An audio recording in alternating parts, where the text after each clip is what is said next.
This call is now being recorded. Assalamualaikum dan salam sejahtera. Seperti biasa, pada minggu ini saya Cikgu Nur Azlan akan memberikan taklimat ringkas bagaimana untuk melaksanakan modul pembelajaran di rumah untuk mata pelajaran pendidikan Islam bagi murid-murid kelas Permata Da'i dan Permata Ihsan. Seperti biasa, jangan lupa tulis nama dahulu.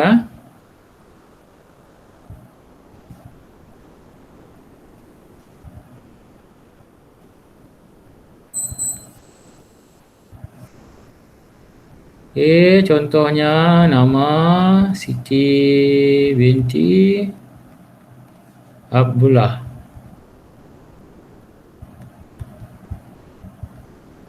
Tandakan kelas yang berkenaan. Mohon kerjasama para penjaga untuk membimbing anak-anak melaksana sebaik mungkin modul ini. Modul yang telah lengkap diselesaikan mestilah dipulangkan kembali kepada pihak sekolah untuk tujuan pentaksiran. Pelaksanaan modul ini adalah fleksibel, iaitu terpulang kepada kelapangan masa para penjaga. Kerjasama daripada penjaga dalam menjayakan modul ini amatlah dihargai dengan ucapan jutaan terima kasih. Baik, terus saja. Untuk tugasan 1, tugasan pertama ialah jom solat. Panduan lengkapkan jadual di bawah berdasarkan waktu anda mengerjakan solat pada hari ini. Contoh, solat subuh pada pukul 6.50 pagi. Bagi mereka yang uzur, catatkan waktu masuknya solat-solat berkenaan pada hari ini. Baik, kita mulakan dengan subuh. Tekan ini kamu sembahyang subuh pada 6.45 pagi. Jadi tuliskan di sini 6.45 pagi. Berseorangan ke berjemaah. Tuliskan ya. Okey, tugas zuhur.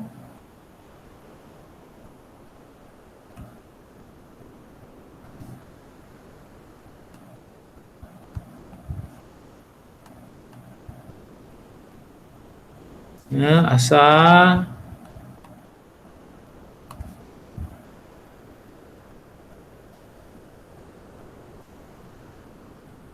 Berjemaah, tuliskan. Maghrib.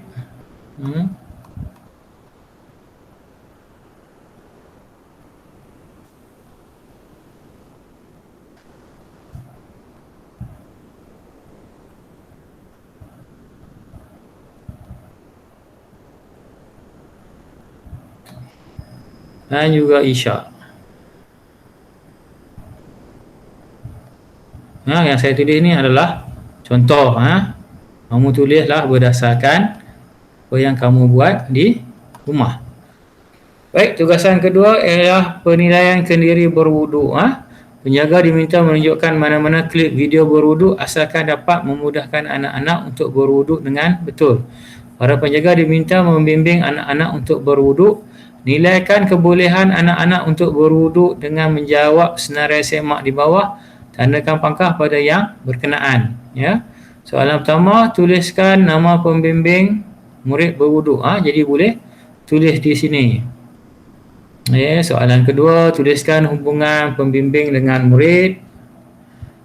Soalan yang ketiga, tulislah tarikh bimbingan dibuat.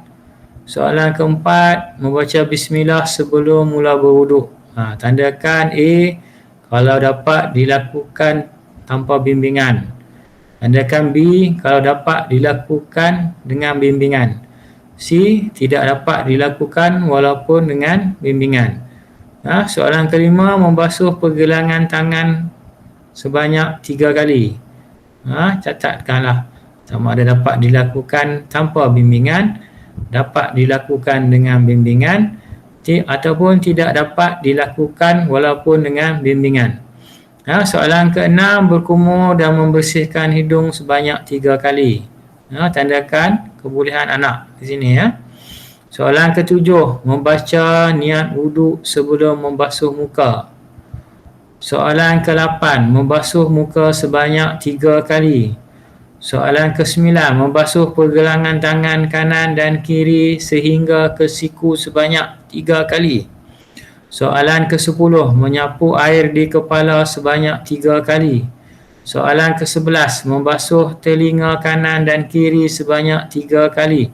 Soalan yang ke-12, membasuh kaki kanan dan kiri sehingga ke buku lari sebanyak 3 kali. Soalan ke-13, berwuduk secara tertib, iaitu mengikut aturan ataupun langkah yang betul. Soalan ke-14, menggunakan air secara berhemah ketika berwuduk. Ya? Setelah selesai tugasan yang kedua, masuklah tugasan yang ketiga, iaitu niat solat.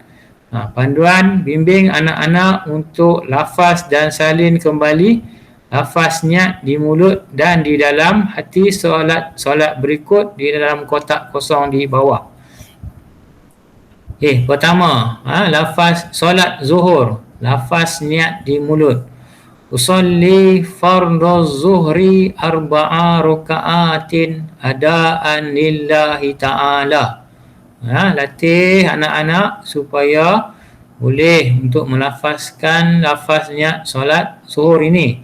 Kemudian apabila telah boleh, tulis salin kembali lafaz niat ini di dalam kotak di bawah ini. Di bawah kotak bawah ni sebagai contoh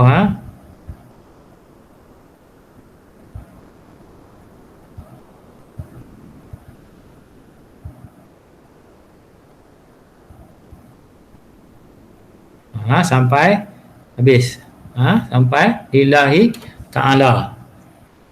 Kemudian setelah itu latihlah anak untuk berniatkan di dalam hati solat zuhur tadi, iaitu sahaja aku sembahyang fardu zuhur 4 rakaat tunai kerana Allah Ta'ala, sehingga lancar.